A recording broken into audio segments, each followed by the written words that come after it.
Le matériel de campagne est déjà prêt. Samedi après-midi, plusieurs opposants camerounais se sont réunis à Yaoundé pour élire leur candidat dit consensuel, Issa Chiroma Bakary.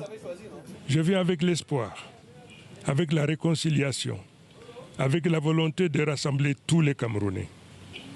La bataille commence aujourd'hui. Et je vous le dis clairement, je ne perdrai pas cette bataille, car je marche avec le peuple, car ce sera la victoire du peuple. Il y a encore 3 mois, Issa Chiroma Bakary faisait pourtant partie du gouvernement de Paul Biya. Celui qui était alors ministre de l'Emploi et de la Formation professionnelle a démissionné en juin dernier, en affirmant vouloir en finir avec le vieux système.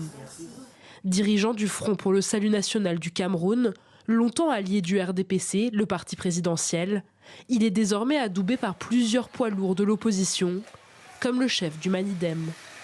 C'est une candidature forte, c'est-à-dire qui essaye de rassembler le maximum des forces de l'opposition qui pèsent. C'est bien de penser à soi, c'est bien de penser à son groupe, c'est bien de penser à son clan, mais le Cameroun est au-dessus.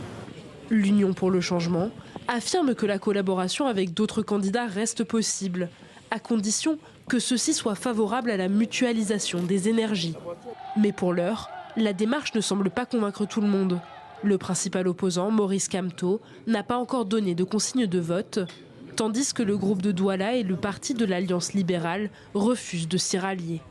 Non, ce n'est pas une candidature consensuelle. Ce qui s'est passé hier, c'est la désignation d'un candidat par une personne ou 2 personnes qui n'avaient ni la qualité ni la légitimité pour parler de candidature consensuelle, et cela en l'absence des autres candidats. L'élection présidentielle camerounaise doit se tenir le 12 octobre prochain. 11 candidats sont déclarés pour affronter Paul Biya dans les urnes.